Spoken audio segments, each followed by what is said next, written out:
शुभगुण आम्हाला पाहायला मिळतोय। कुठे गेले ते आहेत ना? हा, तर ह्या सगळ्या घडामोडीमध्ये आज रोहामध्ये शिवसेनेची जी काय ताकद होती ती आज दुपटीने वाढलेली तुम्हाला दिसल आणि येत्या 3 तारखेला रोह्यावरती भगवा फडकलेला असेल हा माझा पूर्ण विश्वास आहे दहावीर महाराजांच्या कृपेने। रायगड जिल्ह्यामध्ये महायुती तुटल्याचं चित्र आहे।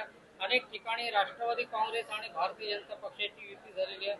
आता शिवसेनेची काय भूमिका असणार आहे? शिवसेनेची भूमिका आम्ही एकला चलो सुरू झालेली आपल्याला सगळ्यांना माहिती आहे। काही ठिकाणी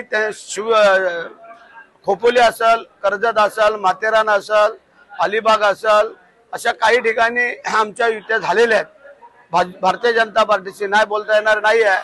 फक्त मुरुडला, पेनला आणि श्रीवर्धन आणि महाड ह्या 4 ठिकाणी आमच्या युती झालेली नाही आहे। पण हरकत नाही आहे, काही ठिकाणी होणार होती, काही ठिकाणी नाही होणार होती।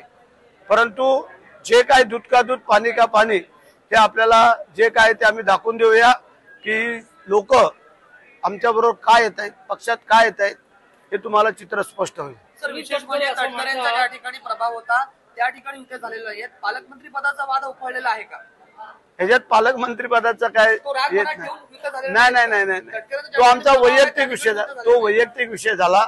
आज जी लोक येत आहेत ते एकनाथ शिंदे साहेबांच्या कार्यप्रणालीवरती विश्वास ठेवून येत आहेत।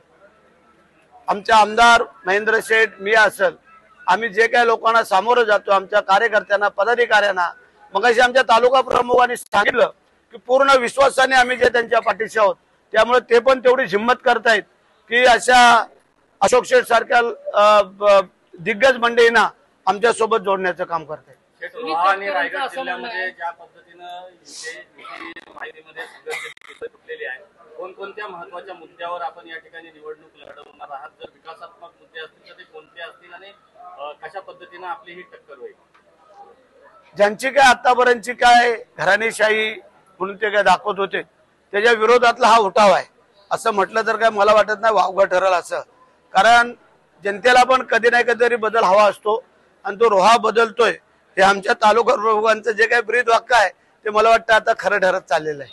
सुनील तटकरेंचं असं म्हणणं आहे की शिवसेनेचे 3ही आमदारांनी सातत्याने ही भूमिका घेतली होती की राष्ट्रवादी काँग्रेस बरोबर कदापि युती करणार नाही आणि त्यामुळेच आम्ही आता राष्ट्रवादी काँग्रेस आणि भाजपने आम्ही युती केलेली आहे असं त्यांना वाटतं। त्याचं कारण त्यांनी केलेले जे काय प्रकार होते या विधानसभेच्या निवडणुकीला, पहिलं त्यांच्या निवडणुकीला आम्ही काय प्रामाणिकपणा केला होता हे तुम्हाला सगळ्यांना जगजाहीर माहिती आहे, परंतु आमच्या निवडणुकीला जे काय घडलं जडलं हे तुम्हालाही माहिती आहे आणि त्याच्यावरून हा सगळा संघर्ष आहे। अशोक धोत्रे यांच्यासह त्यांच्या पत्नी देखील सभापती होत्या, उपनगराध्यक्षा होत्या, तर असं एक तगडं व्यक्तिमत्व तुमच्यामध्ये आलेलं आहे, हे राष्ट्रवादीला कशा पद्धतीनं आपल्याला शय देण्यासाठी मदत होईल? शय देण्यासाठी नाही, आमच्या शिल्पाताई धोत्रेंना नगराध्यक्ष पदाची उमेदवारी आता आम्ही जाहीर करतोय आणि त्या ह्या निवडून येतील त्या मला पूर्ण खात्री आहे। कारण सभापती झाल्या, उपनगराध्यक्ष झाल्या, नगराध्यक्ष त्या होऊ शकलेल्या नव्हत्या, त्या शिवसेनेच्या माध्यमातून त्यांना आम्ही नगराध्यक्ष करतोय आणि त्यांना शुभेच्छाही देतो आम्ही। रायगड जिल्ह्यात एकूणच सर्व निवडणूक लढवली जिल्हा परिषदेची, तर किती जागांवर आपण यश संपादन कराल असा विश्वास? जेवढ्या लढू तेवढ्या।